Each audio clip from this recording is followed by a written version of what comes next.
agradecemos mucho su presencia y este rasgo de tolerancia que han tenido. El evento estaba programado a las 11 de la mañana, pero debido al tráfico tan maravilloso que tenemos en la Ciudad de México, pues tenemos un cierto retraso, pero agradezco la presencia de todos y cada uno de ustedes. Y el motivo de esta entrevista, de esta conferencia de prensa, es, como ustedes ya tienen conocimiento, estas señoras que hoy nos acompañan aquí son familiares de policías municipales de Pachuca, que han sufrido, tanto los policías como sus familias, un auténtico calvario. Son auténticos sobrevivientes del sistema de justicia, de impartición de justicia y de la situación de los centros penitenciarios de México, bastante complicada. Es el motivo de esta entrevista de prensa. Tengo el gusto de mencionarles que me acompaña el senador Arturo Hervis, solidario con las causas de los derechos humanos. También tenemos la presencia del doctor Juan Carlos Gutiérrez, de la Comisión Mexicana de Defensa y Promoción de los Derechos Humanos, la presencia del doctor Ricardo Sepúlveda, del Centro Jurídico de Derechos Humanos, que solidariamente han manifestado de una forma pública, que asumen en una forma personal este compromiso de que se haga finalmente justicia en este asunto tan complicado. También hago de su conocimiento que el día de hoy se presenta precisamente una proposición con punto de acuerdo, y nos vamos a encargar de que hoy mismo sea turnada a la instancia correspondiente, en la que hacemos, aquí en el punto de acuerdo, menciona que hacemos un exhorto. Quiero puntualizar en este momento que el exhorto no es la palabra indicada para fijar un posicionamiento del Senado de la República al respecto. Aquí más bien se trata de que el Senado de la República se pronuncia de una forma enérgica para que el titular del Ejecutivo Federal tome cartas en el asunto ante situaciones de denuncias flagrantes de violaciones sistemáticas a los derechos humanos de estos policías y de sus familias, de acuerdo a los temas que aparecen en este documento que será compartido con ustedes. Y yo quiero que en este lugar sea un espacio privilegiado para que las propias familias de los presos, que están muy limitadas en lo que se refiere a acceso a los medios de comunicación por situaciones políticas que rodean este caso, yo quiero que ellas se sientan en absoluta libertad para tomar la palabra en el momento que ellas la deseen, y agradeciendo de antemano el interés al asunto y las preguntas pertinentes al respecto, les damos la palabra a las familiares de los policías, hombres y mujeres policías, injustamente, bueno, algunos injustamente, otros habrá que esperar a lo que decidan los jueces, que dicten sentencia en cada uno de los casos correspondientes, que ellas tomen la palabra. Gracias.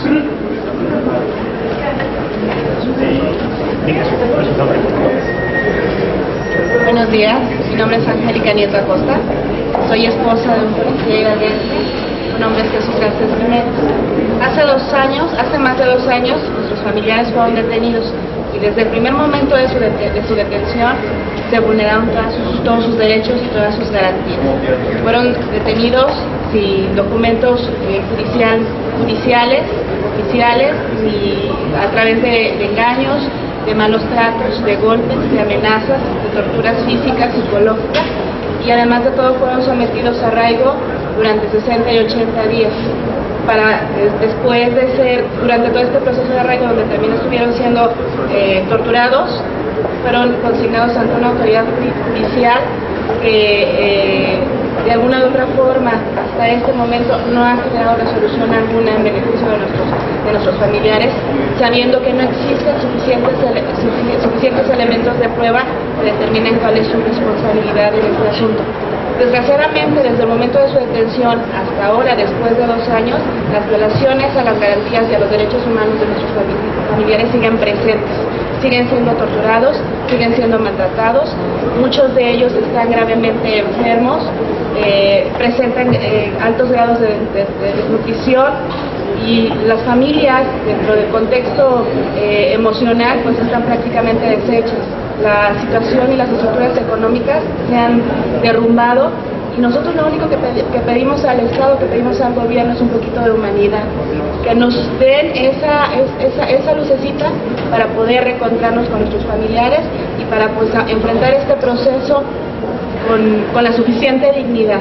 Y ya sea las autoridades judiciales que en su momento determinarán si son responsables o no.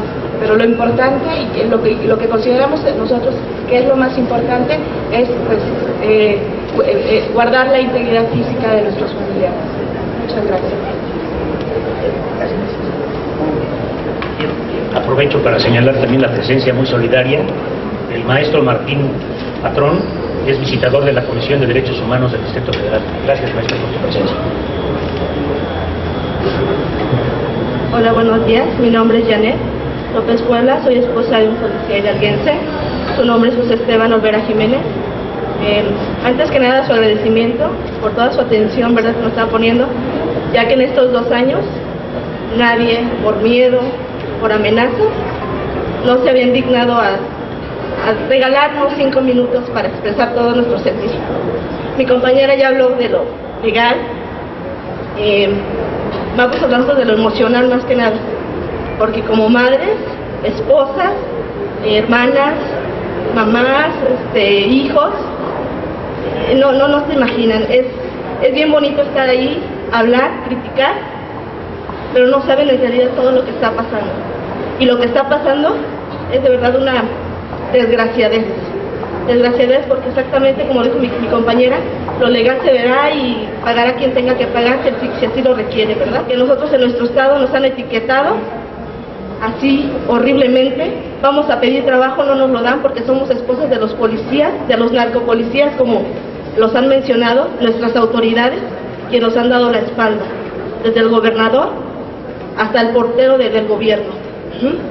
Todos nos han dado la espalda, nadie nos ha querido escuchar, nos etiquetan, nos amenazan, a nuestros hijos, también en las escuelas, a causa de todo esto. ¿Qué decir de los viajes incansables cada 15 días a las visitas, donde también nos violan nuestros derechos a nosotros como familiares? Pero bueno, pues ya hasta el pudor perdimos nosotras como mujeres. Ya no nos importa desvestirnos, permitir todo lo que nos hacen con tal de pasar a vernos por lo menos 2 horas, cuando bien nos va 3 horas, quedarnos en las banquetas un día antes para esperar una visita.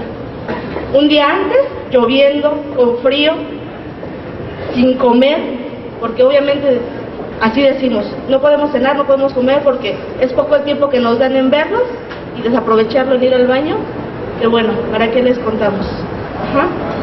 Los custodios, las autoridades del penal, todos exactamente se han encargado de hacernos la vida imposible a todas y cada uno de nosotros, de violar nuestras garantías individuales, vuelvo a repetirlo.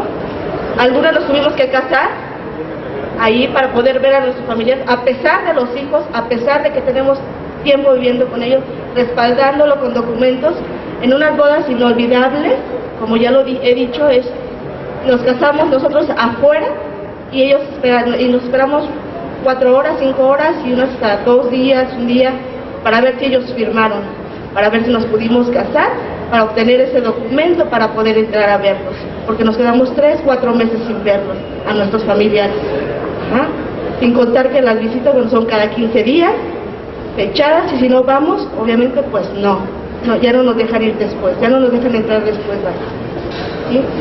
No sé, quisiera decir tantas cosas, pero son mis compañeras y ellas complementarán todo. Gracias.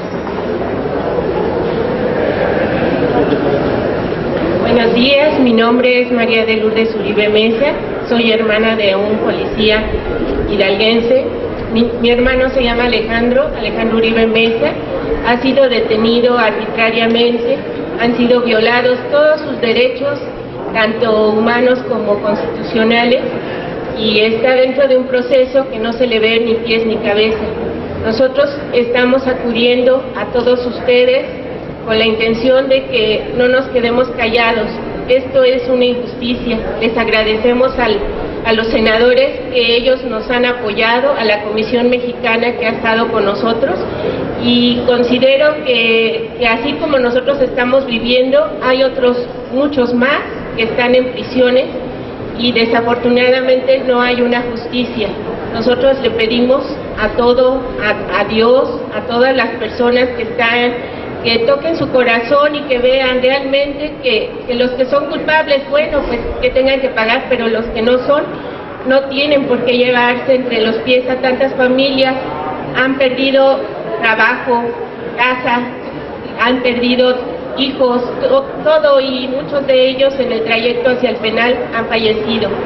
Yo les agradezco el tiempo que han tenido para nosotras y ojalá que esto tenga una luz en el camino que estamos caminando. Muchas gracias. Quiero hacer una precisión para que ubiquen el grado de pesadilla de esta situación. Las familias viven en Pachuca, los muchachos están internados en el penal de Villaldana entre Jalapa y Perote.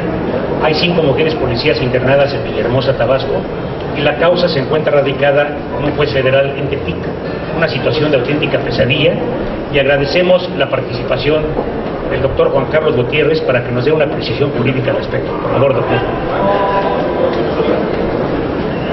Muy buenos días a todas. Nosotros, las organizaciones de derechos humanos, la Comisión Mexicana viene acompañando el caso. Este es un caso que refleja un patrón sistemático. Inicialmente inicia con un arraigo indiscriminado. Son 143 policías que son arraigados, cuyos testimonios de acusación son realizados en torno a torturas para que en medio del arraigo, sin tener ninguna documentación previa, ni ningún documento previo, ni ninguna acusación previa, se les relaciona y se les tortura para que se acusen entre sí, y con base en eso se monta el procedimiento. Han existido más de 70 quejas que hemos presentado ante todas las autoridades nacionales, ante la Comisión Nacional de los Derechos Humanos, sobre la situación en la que se encuentran estas personas. Han habido violaciones sexuales, han habido transmisión de enfermedades contagiosas, algunos de ellos están sufriendo de hepatitis y no han recibido tratamiento. Siguen siendo castigados, siguen siendo golpeados por la única circunstancia de denunciar las condiciones de detención a las que se encuentran sometidos.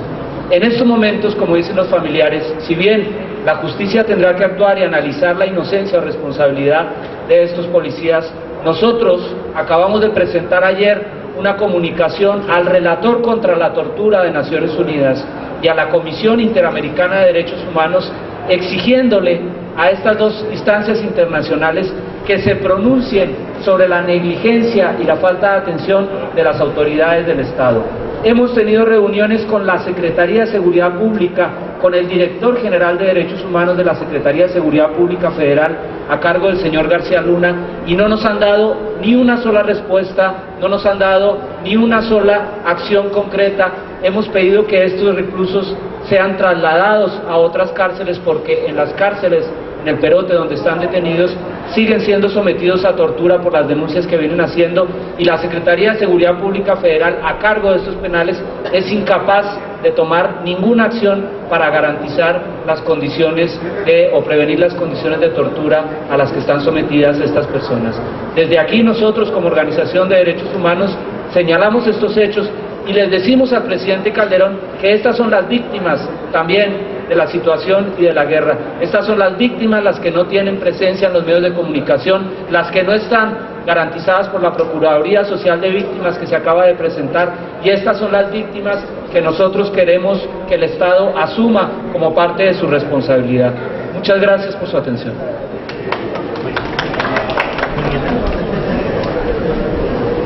Buenos días, mi nombre es Teresa Amador Zamudio, soy mamá de Julio César Sánchez Amador, que está recluido en el Ceperezo de Villaldama. Pues nos han violado todos los derechos, tanto a ellos como a nosotros, especialmente en la cuestión de salud. Nosotros somos un grupo, pero somos representantes de 140 familias que están ahí detenidos.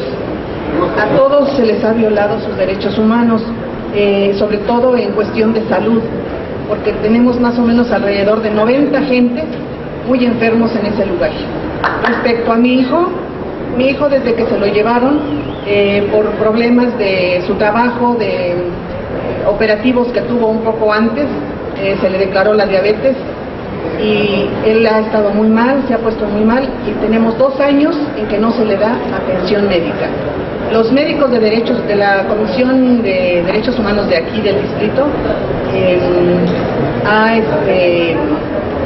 me ha dicho a mí que mi hijo no tiene nada, que está bien, porque nunca le hacen los estudios que deben de ser. Entonces, como les hemos dicho, entonces ahí curan la diabetes en el penal. No nos han dejado meter medicamentos. Yo tengo el diagnóstico, he solicitado que se les hagan estudios y ellos no nos hacen caso, han violado todo. Hay personas sumamente mal, Hay muchos enfermos de toda clase de enfermedades porque no tienen ninguna atención por nadie. La Comisión de aquí de los Derechos Humanos manda a sus médicos, pero únicamente a platicar con ellos. En ningún momento les dan medicamentos para nada.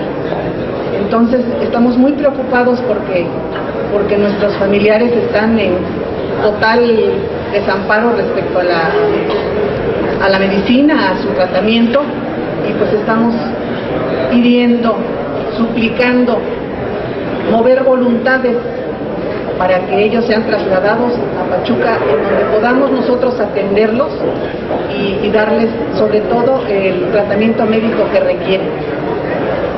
Pues muchas gracias.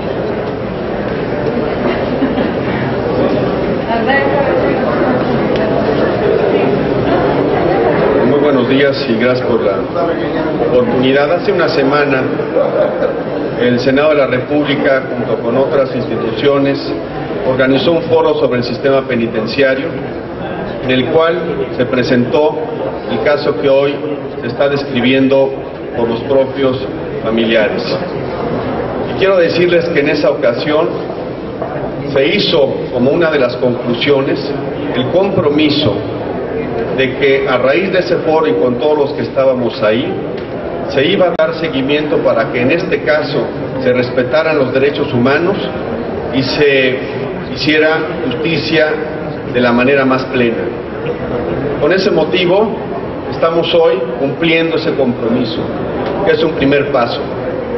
Y se presenta, por lo tanto, esta rueda de prensa, y se presenta un punto de acuerdo que contiene tres cosas fundamentales. En primer lugar, la solicitud al presidente de la República exigiendo, de parte del Congreso se dice pronunciándose, pero de parte de sus familiares y de la sociedad civil decimos exigiendo que las condiciones de violación a derechos humanos se acaben, en primer lugar. En segundo lugar, y también conforme al respeto a los derechos humanos, que se traslade a los reos de manera que estén cercanos, como lo dice la misma Constitución, a donde se encuentran sus familiares. Y en tercer lugar, y esto aunque no lo dice el punto de acuerdo, lo quiero señalar, que los asuntos se resuelvan legalmente con prontitud. Llevamos 2 años sin que exista ninguna sentencia definitiva en ninguno de estos casos. Nuestra Constitución, y díganme ustedes si no es lógico, habla de que la justicia debe ser pronta. No lo está haciendo. Y por lo tanto la exhortación y el llamado también es al Poder Judicial para que estos asuntos se resuelvan. El Centro Jurídico para los Derechos Humanos y en mi calidad personal nos hemos comprometido a hacer una observación y dar seguimiento al cumplimiento de este punto de acuerdo, que no queremos que se quede solo en un llamado general, en un llamado que no se cumpla. Esas son las palabras con las que yo quiero acompañar a los familiares para que, como dicen, se respeten los derechos humanos y se haga justicia conforme los principios de nuestra Constitución. Gracias, doctor. Agradecemos la participación también del maestro Mario Patrón, visitador de la Comisión de Derechos Humanos del Distrito Federal, así como de nuestra amiga Guadalupe Pérez, que es el enlace legislativo que tenemos con el doctor Luis González Plasencia. Por favor, maestro.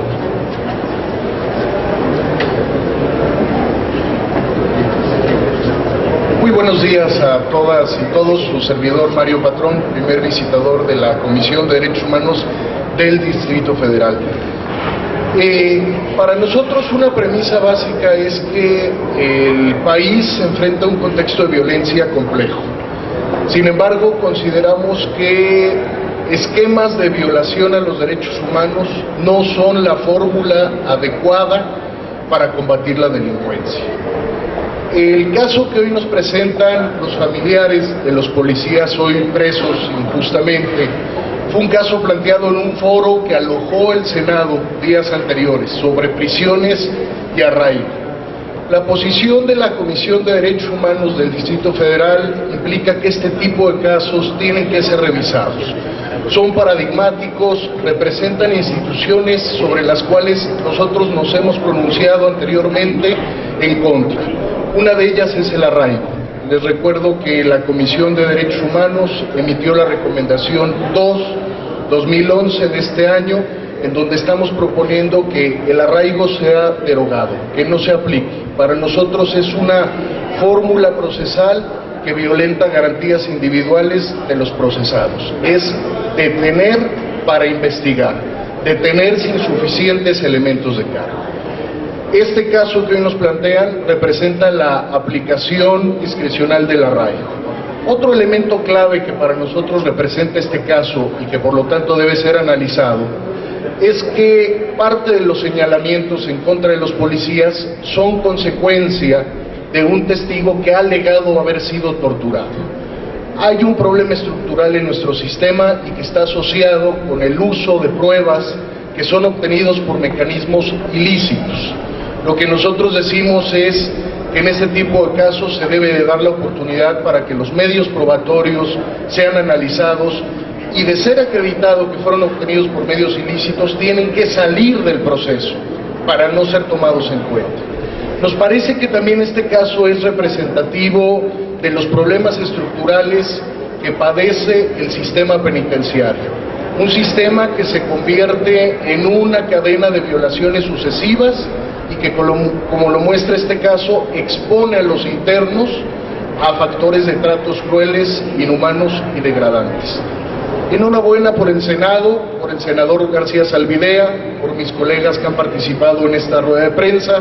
Nos parece que el punto de acuerdo puede generar un exhorto que active una revisión del caso tanto por las distintas instancias del Poder Ejecutivo y asimismo por parte del Poder Judicial Federal. Muchas gracias. Gracias, maestro. Quiero anunciar una forma pública que programaremos una próxima visita al penal de Villaldama para testificar de primera mano las condiciones de integridad, de salud, de bienestar mínimo, condiciones mínimas de respeto hacia sus derechos fundamentales, y vamos a hacer la gestión correspondiente a través de la Comisión Nacional de Derechos Humanos y vamos a acompañar a los familiares en este proceso. Yo agradezco mucho la presencia de todos y cada uno de ustedes y no sé si tienen alguna pregunta al respecto. Muchas gracias. Hola, ¿qué tal? Buenos días. Específicamente me gustaría saber, senador, si alguna de las personas que están aquí o de los organismos de derechos humanos se van a sumar a esta demanda que hicieron el día de ayer algunas organizaciones en contra del presidente Felipe Calderón por esta guerra que se hizo en instancias internacionales. ¿Se podrían ustedes sumar a esa denuncia que están haciendo estas organizaciones? Eso por una parte, y por la otra, nada más saber a nivel nacional, este es un caso, es Hidalgo, pero a nivel nacional, ¿tienen registrados otro tipo de situaciones que se estén dando en el país? Gracias.